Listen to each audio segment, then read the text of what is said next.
Well, Uncle Ken, I think to get started, might be good for you to talk a little bit about yourself. Okay. Well, currently right now, Joan and I are in Angel Fire, New Mexico. So we're up in the mountains. And when you say yourself, maybe a little background or Yep, I, a little background. okay, I grew up in Texas. I went to the University of Texas in Austin and majored in economics and was in government and was thinking I'd go to law school, but ended up going to seminary and was ordained as a Lutheran pastor. And I spent 40 years as a Lutheran pastor and retired 6 years ago. And so life has been a little different since then.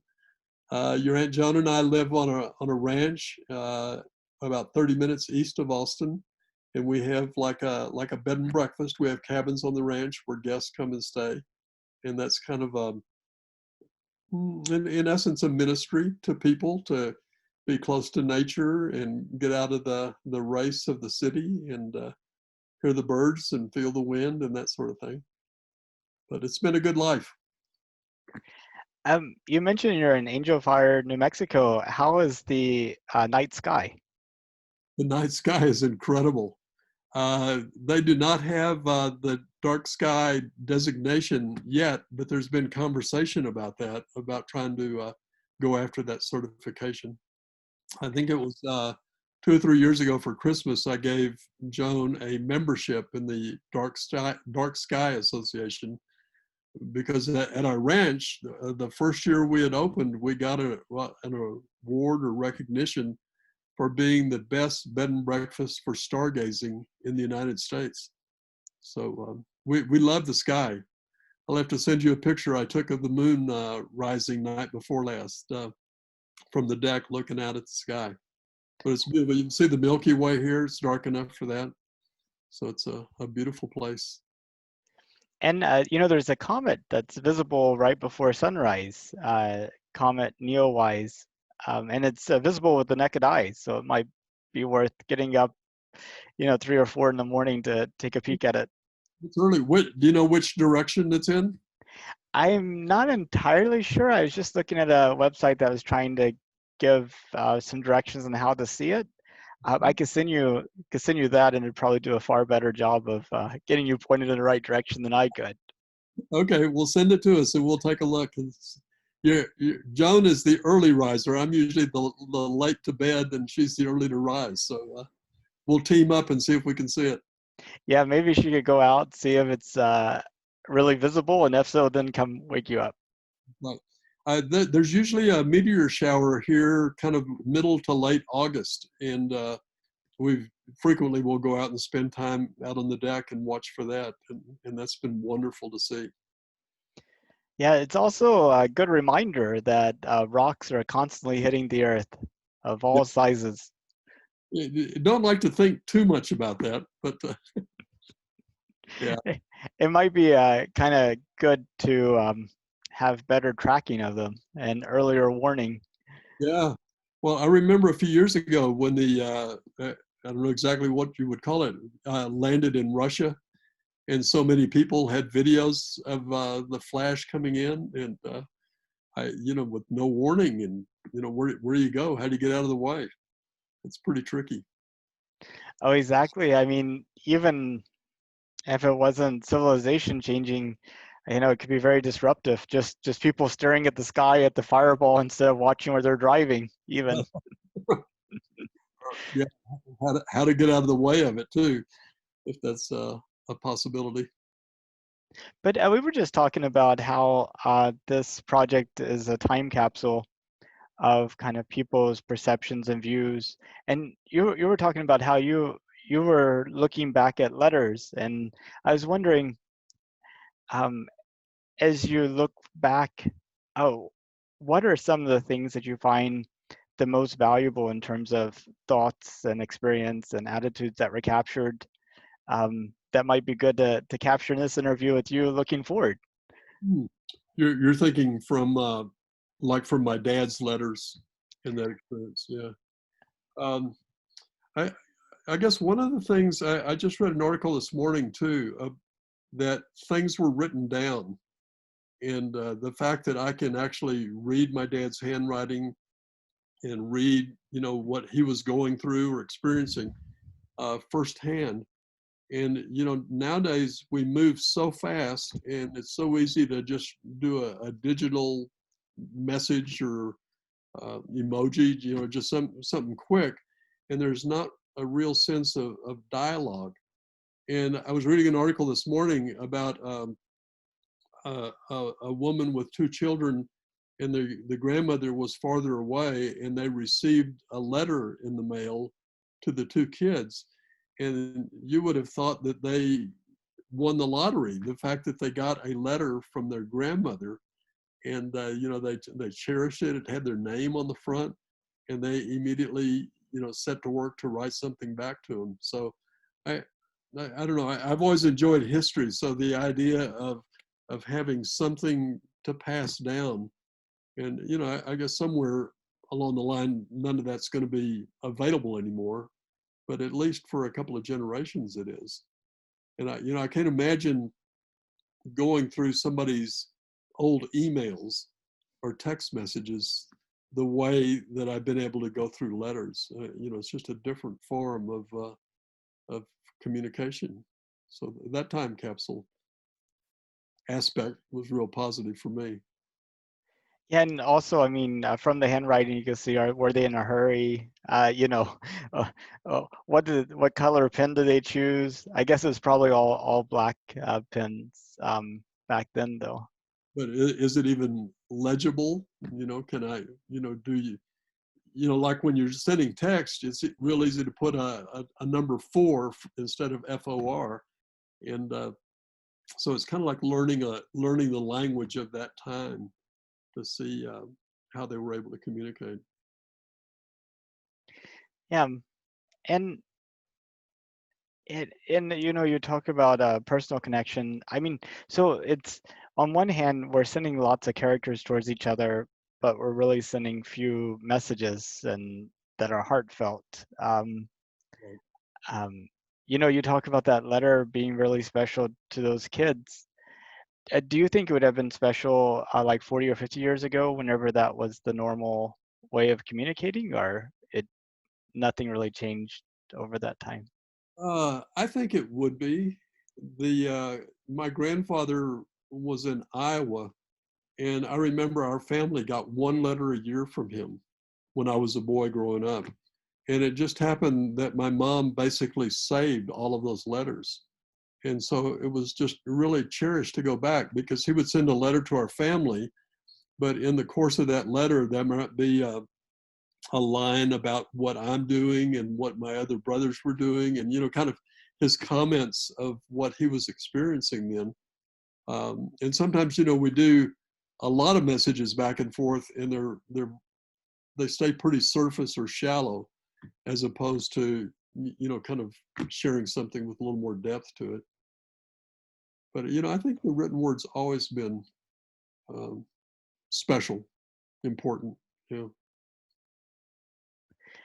Um, well, I don't know how much you know about my project, but I was planning to interview a different person every single day to the end of 2024, when NASA plans to land people on the moon again. Uh-huh. And I was wondering what your memories were of the first time that we landed people on the moon.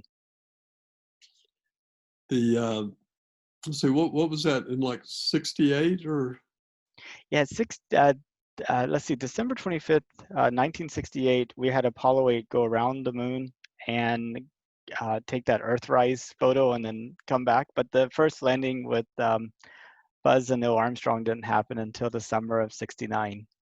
okay, like a year later?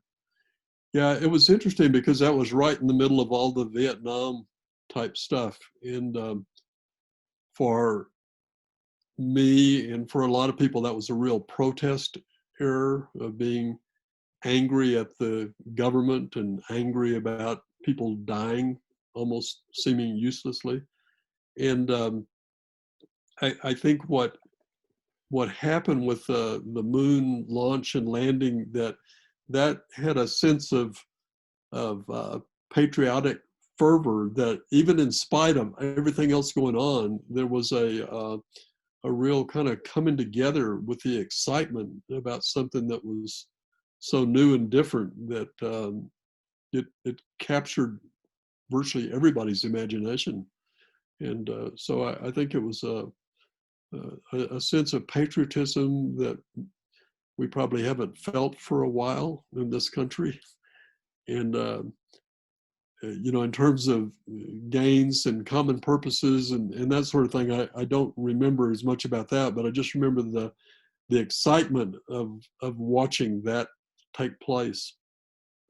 And your mention about looking back and seeing the image of Earth, I mean, that was just so staggering that I think even this much later, I still get kind of awestruck by seeing that for the very first time. Yeah, I mean, whenever you go out in the front yard and look out at the sky and the world around you, you feel like you're in an infinite space, and that the Earth is indestructible and that it's huge. But Right. whenever you see it from that perspective, it really looks finite and fragile. Yeah, and all of a sudden, I'm a microdot. I'm not the king of the universe and all powerful and all strong. That it's a very humbling experience too. Yeah. Yeah, science investigation and kind of astronomy has not been good for the ego of mankind. It started out with uh, us being the center of the universe with everything revolving around us to, oh, maybe we're not actually the center of the universe. We're, just a planet going around the sun and not the only planet. And then come to find out there's like literally, trillions and trillions of other stars and planets like ours. And I Right. was just wondering, kind of like, the significance of humanity in light of all this. Um, how do you kind of like reconcile uh, that, The two extremes. the two extremes? Yeah, I think one of the things that is so fascinating that on one side we become this microdot in this vast expanse of light and dark and things moving, and yet there's imagination and talent within people that they could send a rocket, this huge heavy thing, and lift it off and have it go wherever they want it to go, and be able to. I mean, I'm thinking the International Space Station. I mean, if I'm a microdot, I mean that's an incredible microdot, and they're able to calculate out and put something right in and latch onto it. And so that extreme of being insignificant, but at the also of being so powerful is not really the right word, but so capable of interacting with all of this space is really kind of mind-boggling.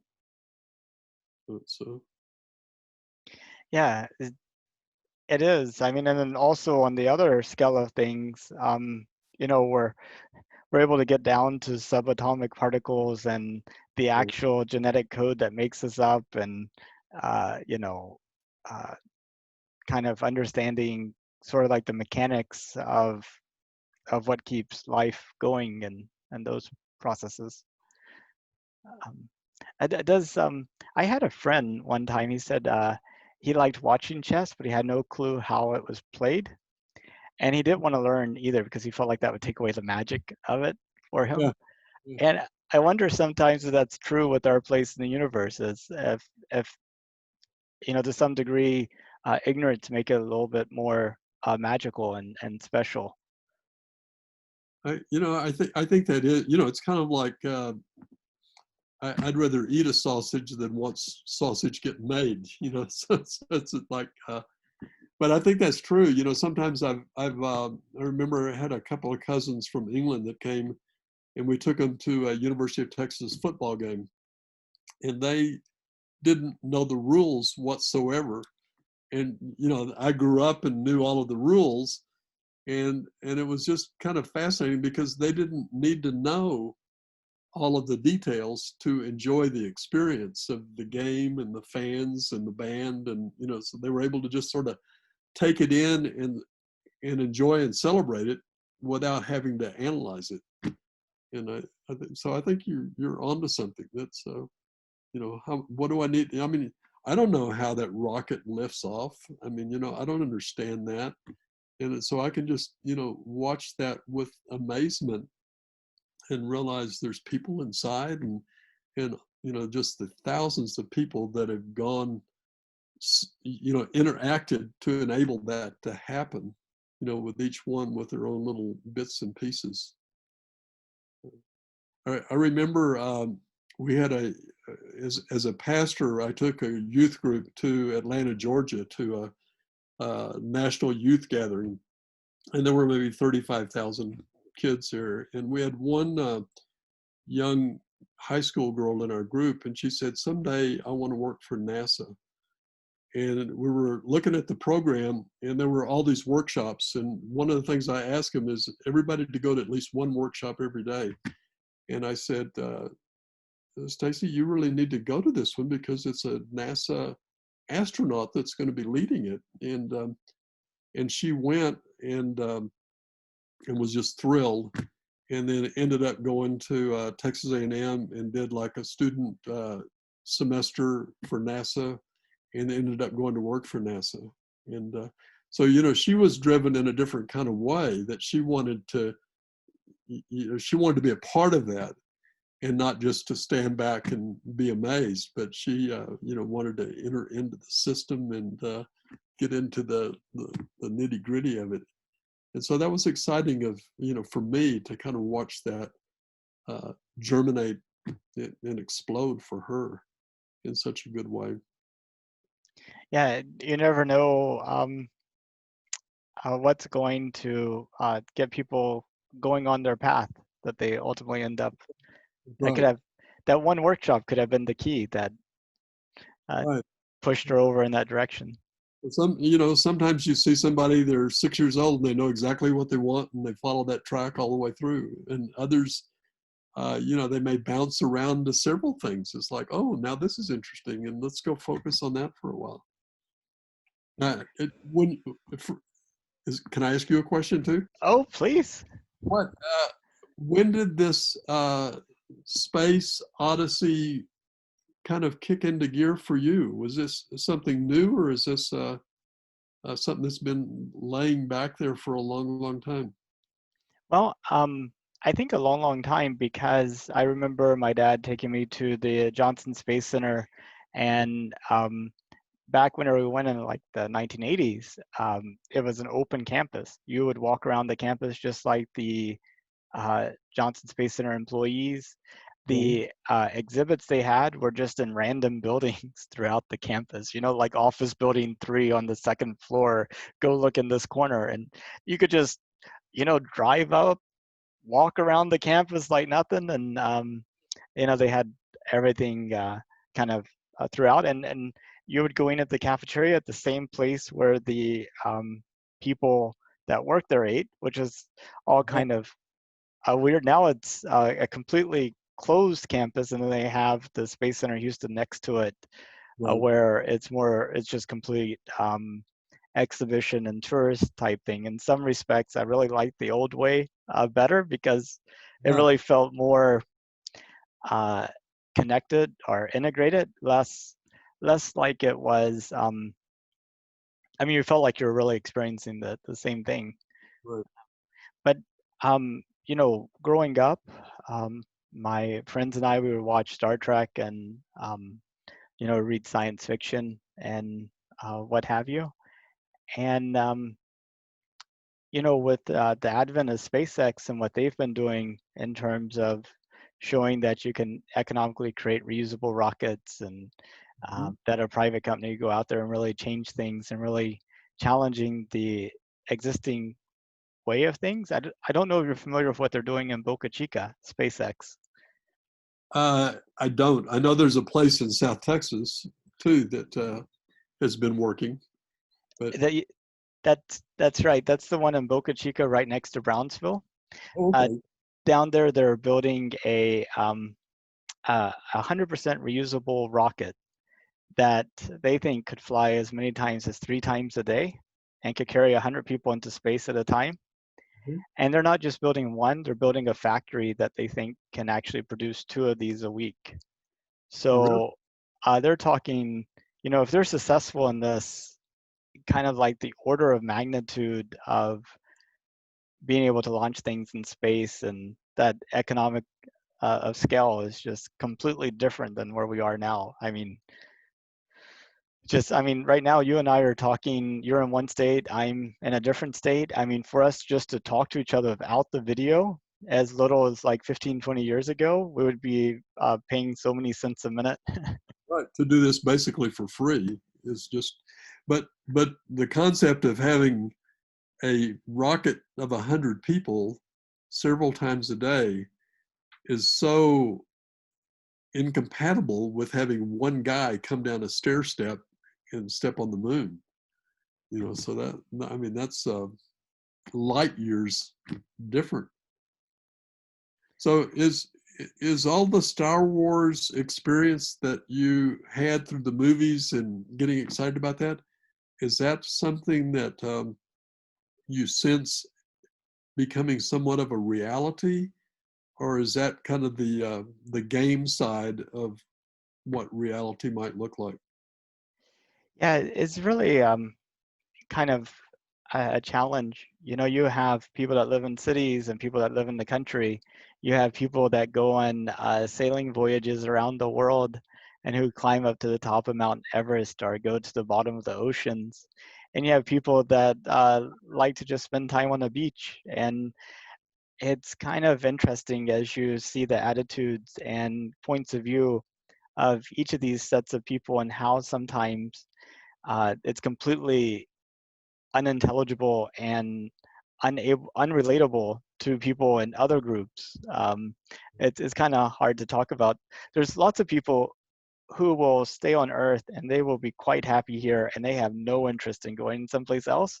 Just like there's some people that are in Houston, Texas, that never ever want to travel someplace else. But then there are those adventurous souls that, you know, have wanderlust and need to go out and see new things. And I think they'll go, and I think they'll learn how to live in these strange and unique places.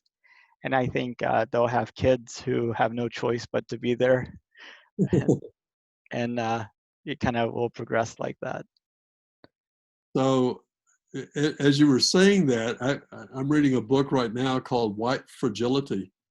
And with all of the racial stuff going on, do you think some of that is going to help peel back some of the differences that we experience today? That it could potentially be a more unifying opportunity of what we're going to learn about us and our place in the universe? It could be. There's definitely a lot of people who are trying to make it as inclusive as possible. With our plans of going back to 2024, back to the moon, uh, their stated plans to land the first woman on the moon, um, which is great from a gender equity standpoint. And if you remember, before we were talking about race a few months ago, uh, gender was a big thing about a year or two before that. Yeah. There's a special on PBS. We saw half of it last night about women's suffrage and women trying to get the rights to vote, and how that opened up connection between women and blacks who didn't have the right to vote either. And so it's all woven together. It's not a bunch of isolated pieces. So I think when we learn one better, it's going to help us in every direction. Yeah, it's kind of interesting. I don't, I don't, I think we should try to end suffering as much as possible. So I say that before saying this other thing, which is I think common suffering helps to bring people a lot better, closer together than kind of common comfort, Mhm. which probably doesn't do the same. I think our pandemic is kind of teaching us that we're not isolated, even if we think we are. That we're all interwoven, and what happens over there affects us. And you can self quarantine, but you still need connections with others. So yeah, I think that's It, very. it goes to show you that freedom of speech for one dentist in Wuhan could have been the factor to completely change this entire pandemic. Yeah, yeah. I mean, in December, he was talking about how some of his patients had, um, this really interesting disease, and you should be looked into. And he was told by the secret police that if he kept talking about it, he would go to jail.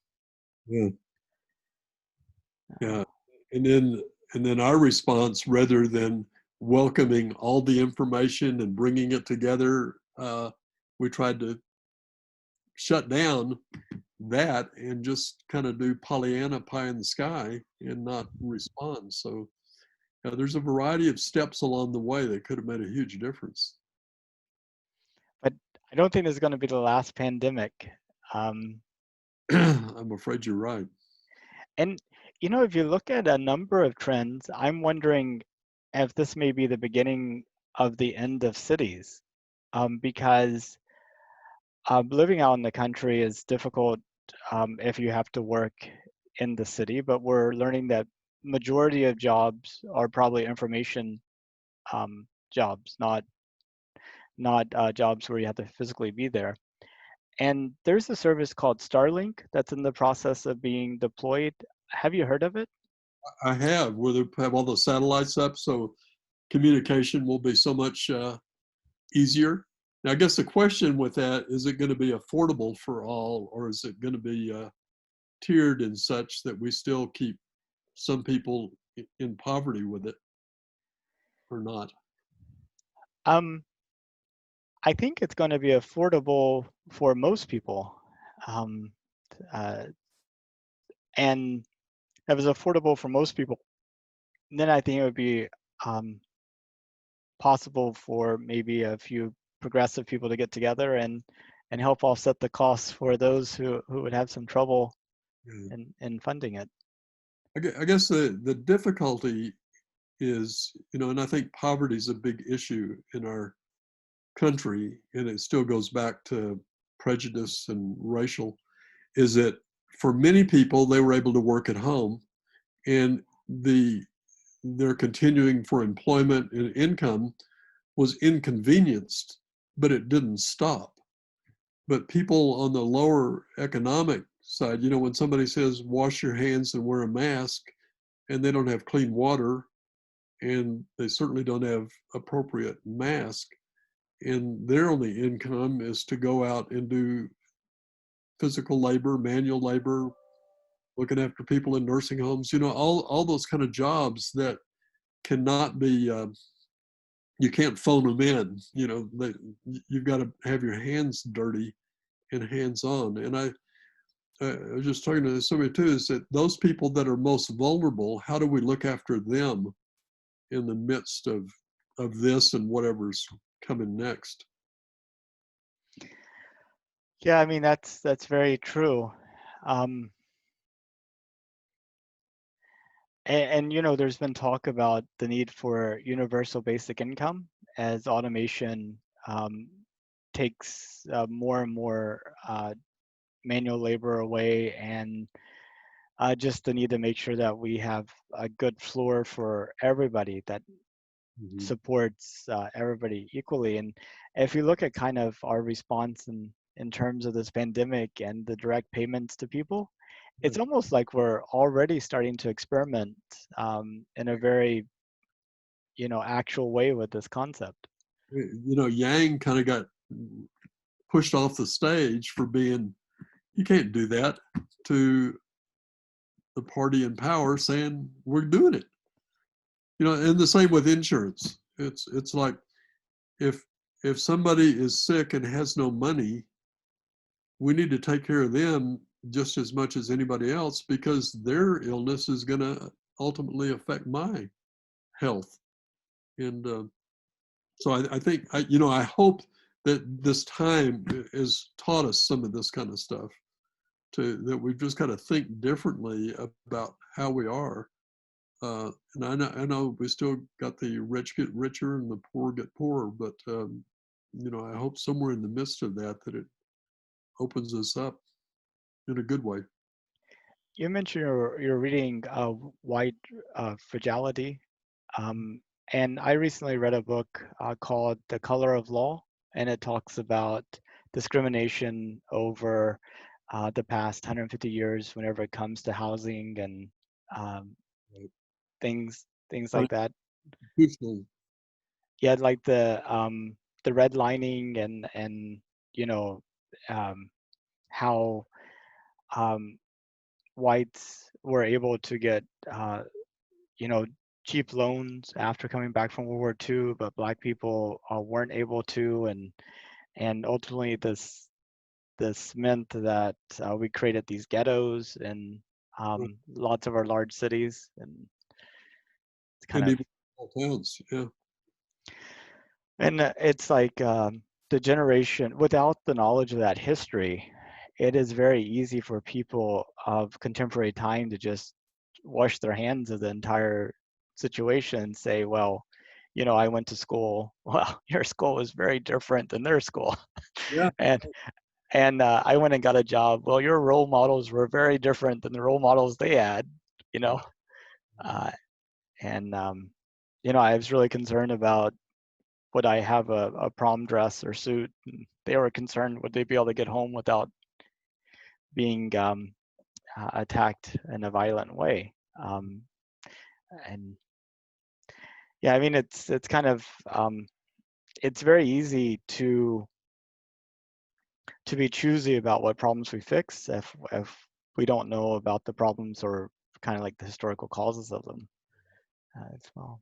And I think there's a certain population that says, hey, the Civil War was fought 150 years ago. Get over it, get on with it. But when you know history, you start seeing how systematically the war may have been over, but we perpetuated the prejudice, right up to today.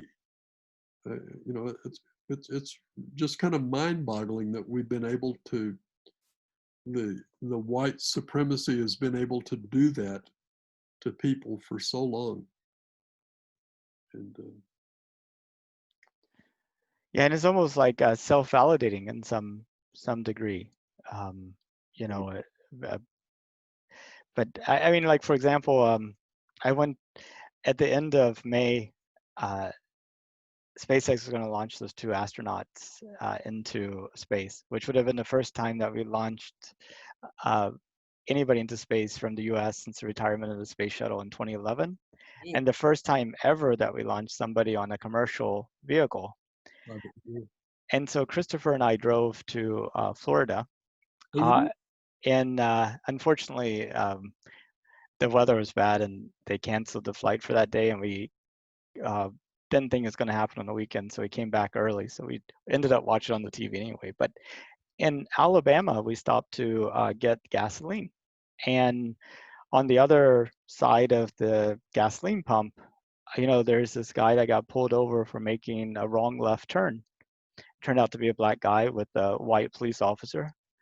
Next thing you know, he's in handcuffs and they're searching his car, and you're wondering, did they see something to make them think that there would be a reason to search the car, or is this just a process they go through with everybody, or is this just a process they go through with people that they want to discourage from being in their communities? And you really, it's really difficult to kind of judge that. But right around that same time, we had that death in Minneapolis, so it was definitely top of mind Right. at that point. Um, It's a strange deal because I was talking to somebody just yesterday whose son-in-law is a policeman, and and I have really felt for the guy inspecting his car you're talking about, or Floyd, or any of these others, that it just seems so easy to label that as abusive police force. But this this woman I talked to yesterday was talking about her son-in-law is update. He's a young man, but he's updating his will and trying to get all of his stuff in order because of the fear part of his job as a white policeman. So there's always two sides, or at least two sides to the story, and that cop that was searching him or putting handcuffs on him. In one side, we can say he represents every policeman in the world, but the other side is, we hope and pray that that's an outlier and not, the representative of the whole.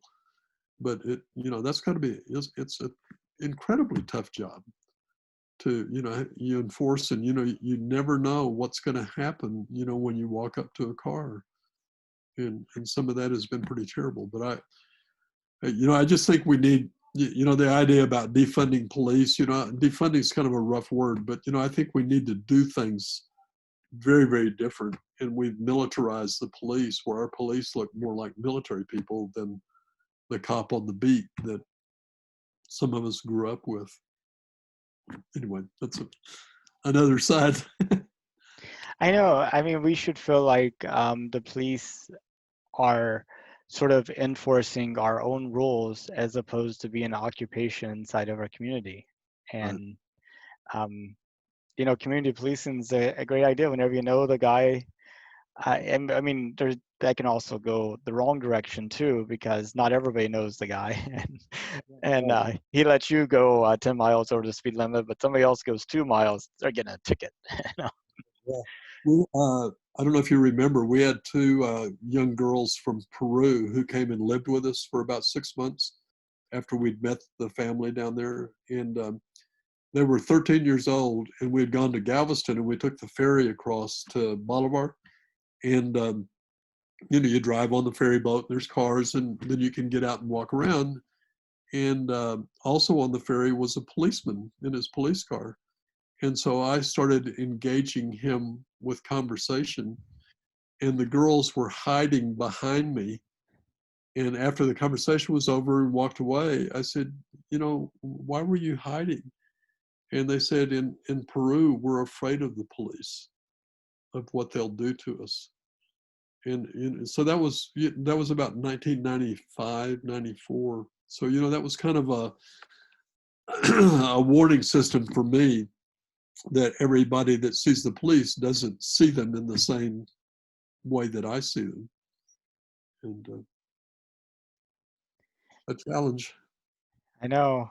I know whenever you're in the middle of the night and you hear a noise downstairs and you think somebody's invading your house, you want to be able to call somebody up and have them come rescue you out of that situation. But when you're walking down the street, you want to feel like it's safe and that you don't have to worry about being attacked or Right. confronted.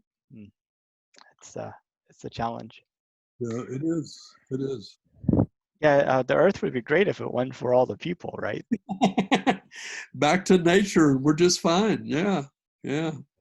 So, but back in 1969, whenever Neil Armstrong and Buzz Aldrin landed on the moon, you know, it was probably this coming together moment where everybody pretty much in the world knew about it. And I feel like that in 2024, if we do land on the moon again, that there will be large segments of the population that have no clue that it happened. Because of the way we get our news is completely different. Back then, we had 3 broadcast television stations in the US and maybe 1 or 2 newspapers. And now everybody gets their own news, Right. and it's completely tailored to their own interest, or at least as it's understood by the things that's curating their news. Right. Um, and I think this has allowed for us to essentially create our own realities, and essentially allowed for us to think that everybody's interested in what we're interested in. Um, and I was wondering what your experience and thoughts were on sort of that concept. Yeah. I let's see. I guess in about 2007 or 8, we had a foreign exchange student from Germany who lived with us, and he thought the moon landing was a hoax. And this is a guy that's very a brilliant student, you know, very smart. He's now got an engineering degree from college in Germany. But you know, I just remember Joan and I just being blown away that how could you not accept that as truth? And I think that's just, you know, and for some people, like periodically I'll walk in and the TV will be on Fox News, and and your Aunt Joan will say, you know, I just want to know what they're saying. And, you know, so there's some that, you know, are willing to at least put their toe in somebody else's pond to see what the water feels like, as opposed to just staying, you know, in our little bubble.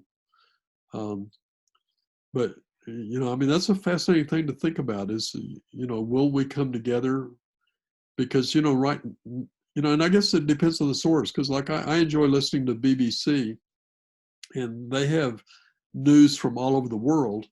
And then you look at the news in this country, and it tends to be very isolated, you know, in our little corner of the world, and it doesn't take the other 90% of the world into consideration whatsoever. And I don't know. I guess I want to remain hopeful that, you know, eventually we're going to learn more. We're going to be more compassionate, more accepting, and more understanding. And you know, I really think that the generations coming after us, you know, my son is more aware of so much in the world than I am. And I realize, you know, when I was a kid growing up, I thought my dad knew everything. And, you know, now it's almost the reverse because, you know, I want my son to help me hook up my computer or figure this out. But, you know, I think some of the race stuff and the sexuality stuff, at least in many segments of society. But I think, you know, there's so many people that live with fear in the world, and you know, it's kind of like, I think there's a lot of white people that maybe aren't college educated, and and they think the riches of this country are kind of a zero sum, and if black people or brown people get a certain part of that pie, that's going to eliminate them from getting it, that it's taking them away. And that fear is just drives them to do and think and say and act in atrocious ways, um, as opposed to saying, if everybody does better, you know, the whole world gets lifted up, not taking away from some to give to another.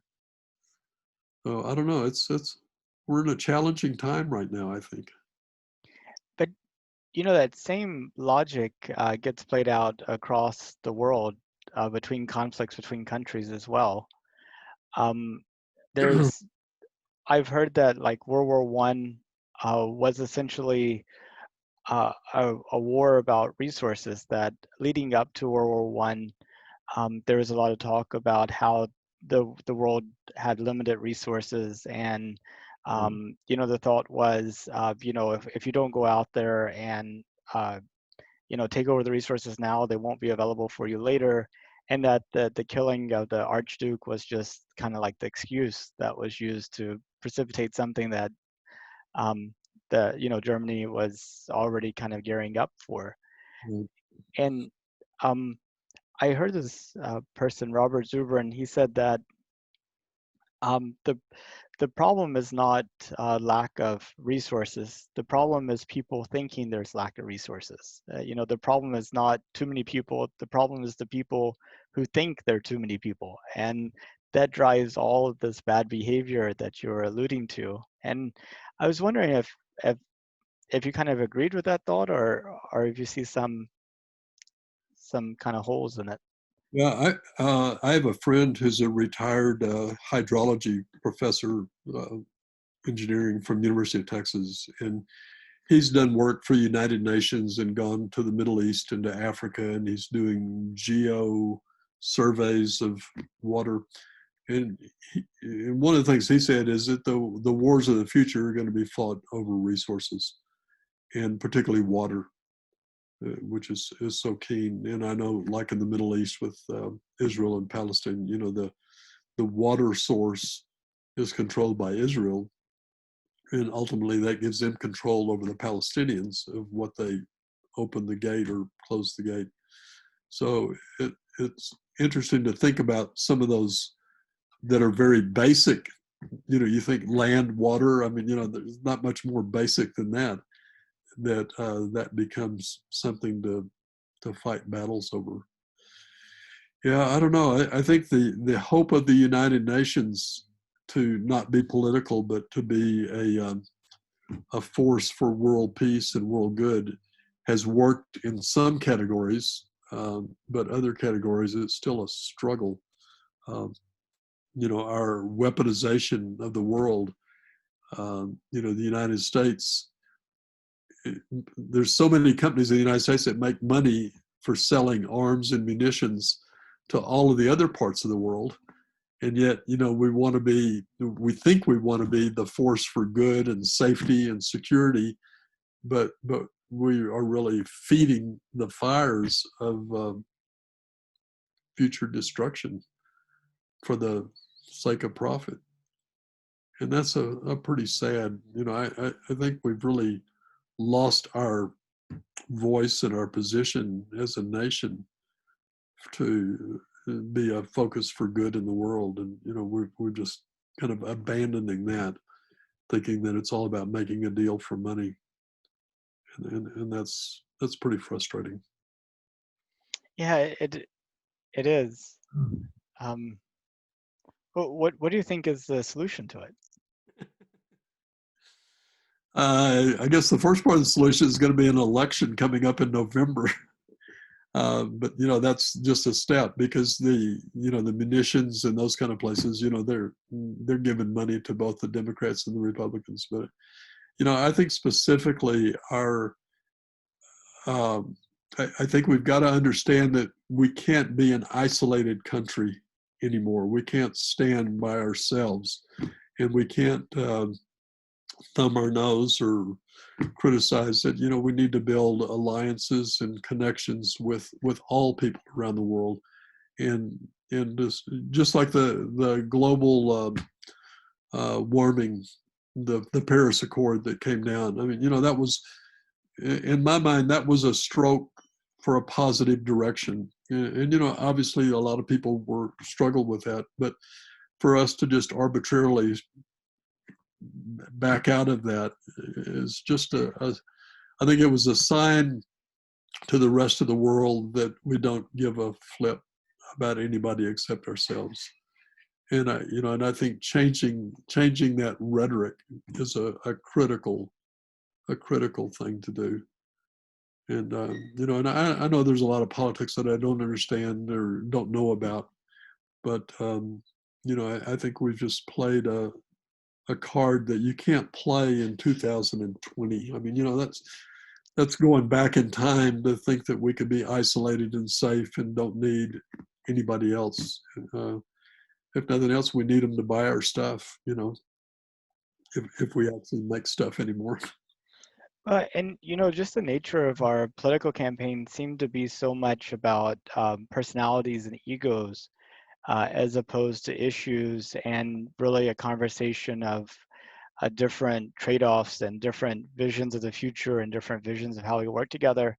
I was looking at one campaign for a Senate race here in Texas, and there's a few things on the about issues, but like if you look at the campaign ads and everything, it simply came to, I served in the military, I have kids, I ride a motorcycle, vote for me. I mean, that's all I got out of it. Not, um, uh, so, and you have all these people that put like their posters in front of their sign, in front of their street, in front of their house, saying, support so and so. I was thinking, what if instead of having people as candidates, we actually put out their particular issues, like I'm for global trade, or I'm for equitable wages, or something like that. I had read that in Israel, the way that campaigns used to work is that, say if you and I are running for the head guy, that one day on TV, I would make a speech with my ideas and platforms. And then the next day, you would make a speech. And then the next day, I would make a speech. And it was more about, what you're talking about.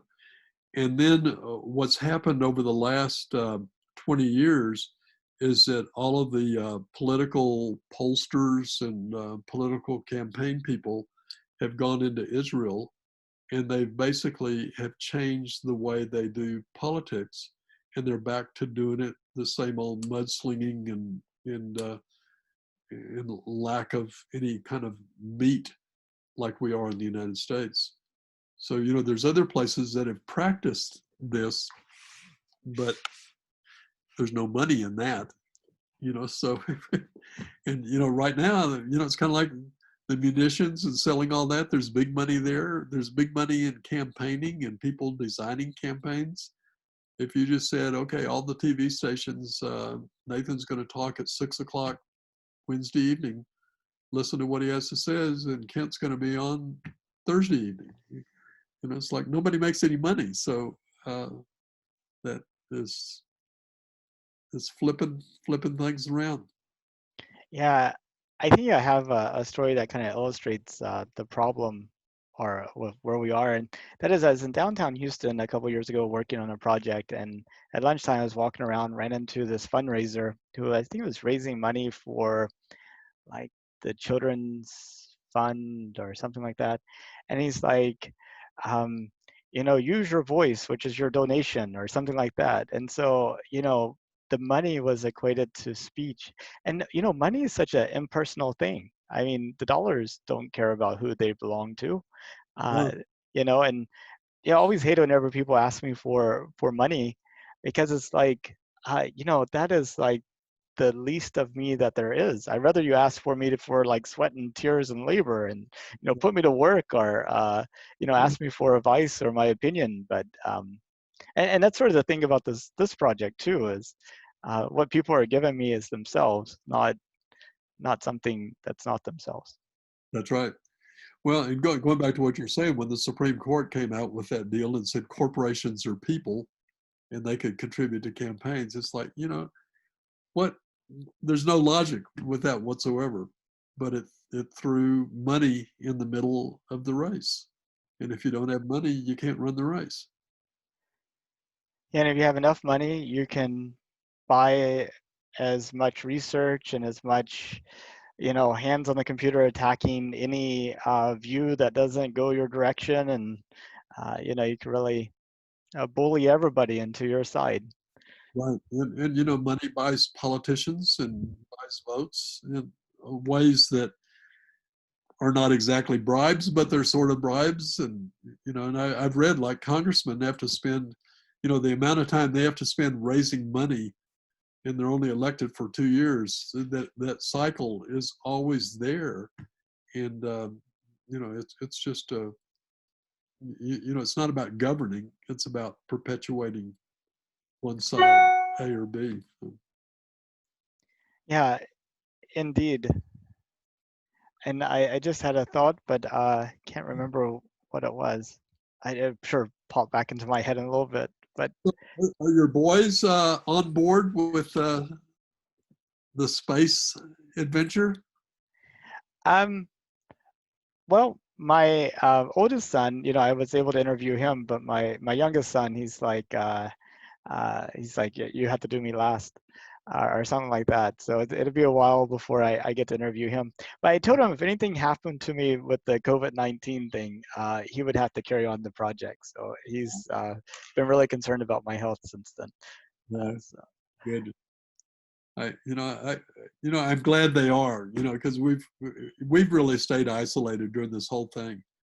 I mean, I have not eaten in a restaurant since the middle of March, and we've picked up our groceries by ordering HEB, and you drive up and open the trunk, and they put them in, and you drive away. No contact whatsoever.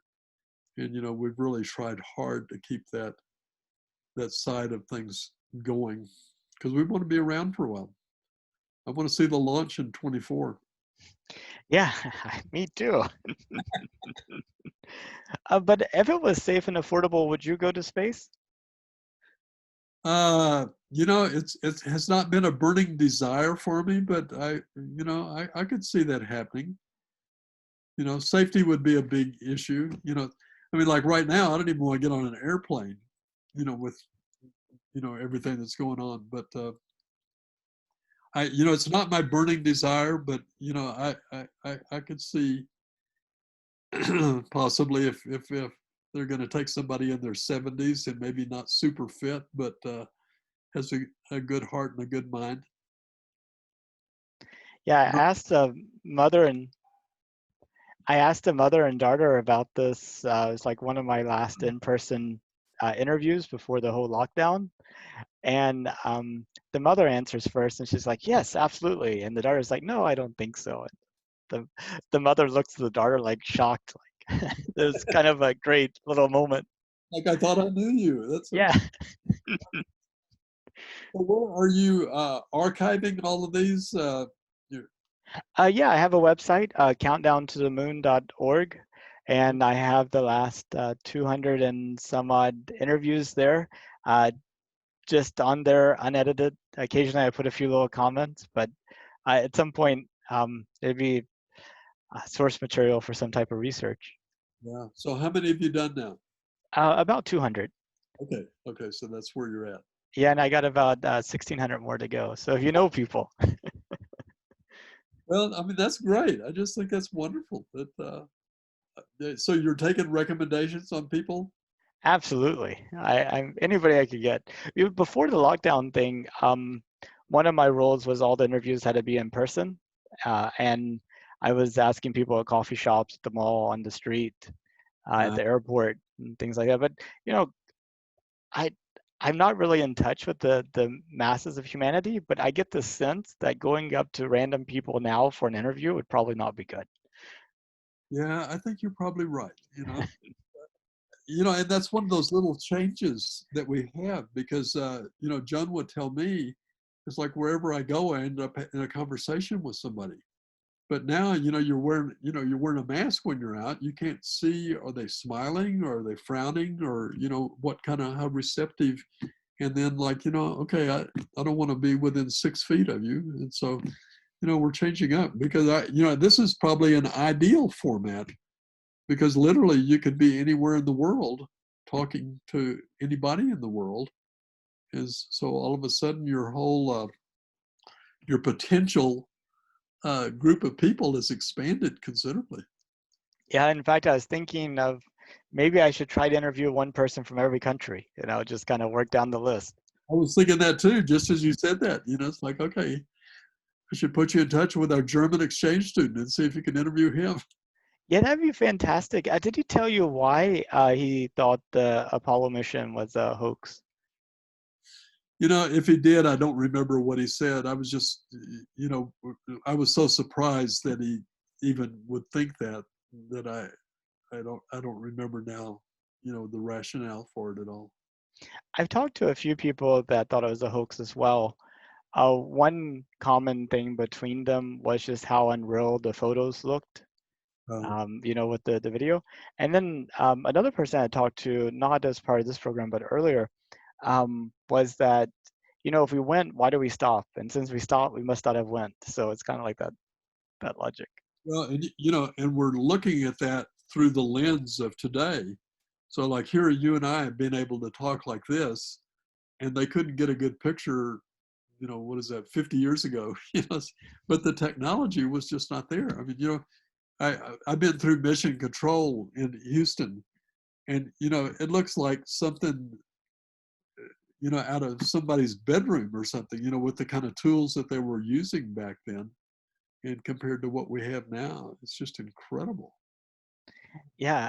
And, it's also kind of interesting to think that all these people were working on the program, and if it was fake, how did they not know it was fake? And then how could they not leak it? That type of thing. And then you also have the Russians, who are racing us, I'm sure they could have figured out that we really didn't go and would have been more than happy to blow the cover. Yeah, that's right. That's right. No, that's really true. That whole idea of secrecy, and it goes back to Wuhan. So there was one doctor that they shut up, but were there other people on the team that were aware that also failed to speak up? Um, but nowadays to try to get everybody to agree to be quiet about anything is pretty baffling. I was going to ask you a totally different question, but when you were young, I know you were a part of a church, and it was I don't know, for a label, a more conservative type church. Uh, how do you see church and space and creation come together? Have you left all that behind, or Well, I think we have to. Um, I think our connection to God is something that develops over time, and I think we have to be careful letting other people's connection to God get in the way of our own experience. And I think um, there's a lot of people that sort of um, use their views on things as sort of like a filter on your connection. So it's makes it more challenging, and sometimes uh, I guess there's a desire to fit in instead of to be authentic is the challenge. I am very concerned about what I see as mass Christianity today. It seems to be filled with a lot of obvious contradictions in the sense of, on one hand, um, you know, this life is just a test for the next life. But on the other hand, we should be afraid of death, and we should do everything to maximize our comfort in this life, and that anything that puts ourselves physically at risk is obviously bad, which doesn't seem to be, kind of in line with the idea that we're really, kind of preparing for the next life. So, yeah, it's kind of interesting. I was thinking too, particularly about creation for Christians that think it's got to happen in 7 days, and either Christianity is right or science is right, but they can't, they don't fit together in any kind of way. And I think that kind of demonizing science has been really detrimental to a lot of Christians. I don't know how they keep that going, but you know, so I guess like with this pandemic thing, it's like, okay, Fauci and all the scientists can't be right because my Christian faith says I'm going to be okay. Does that make sense? And so I think the space thing has kind of been a chance to expand our vision of God in the world instead of limiting or say I've got to choose. I've got either if science is right and space is right, then I've been wrong. And I think that's a false conflict that gets set up. But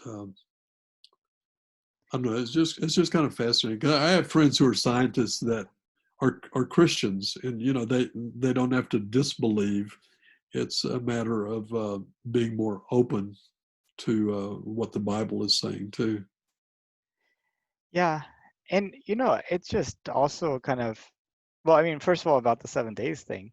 One is you got to speak in the language of your audience. If you have a physicist coming to explain sort of like quantum mechanics, his description of that's going to be very different for like an elementary school audience, and the actual words he uses can be create very wrong notions. Just and that's the challenge of analogy, is that which part of it's truly analogous and which part of it just happens to be a defect of. Uh, you, I like to say you always have to be careful about what you learn from experience, because sometimes your observations are completely wrong. you know? Well, and today I'm viewing the world through my eyes of 2020, and not to go back to 3,000 years ago. And how do you view, how would I view the world then without all of the history and everything that's stacked into my head? And it would be a very, very different situation. Oh, exactly. Yeah.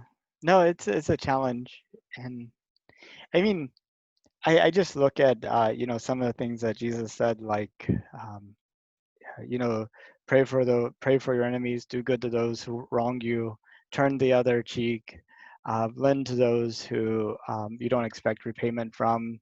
Be the salt of the earth, be the light on the hill. If the salt loses its saltiness, what good is it? All these things, and I feel like that all speaks to kind of like this principle of humility and service, and also to nonviolence, and to kind of taking a different approach than what's considered to be rational or normal with respect to our fellow people, and to what have you.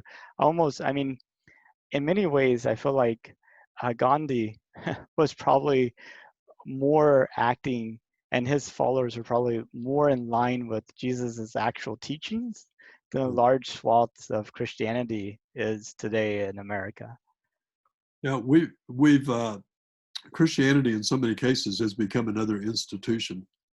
And when you have an institution, part of your thing is, how do I perpetuate the institution? And during this time of pandemic, there's some churches that they can't handle it.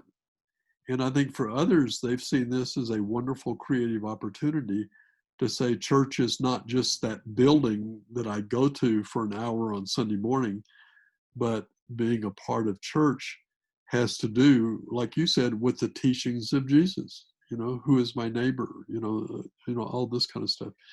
And it's, I think for some, it's kind of forced them to reevaluate what it means to be a follower of Jesus.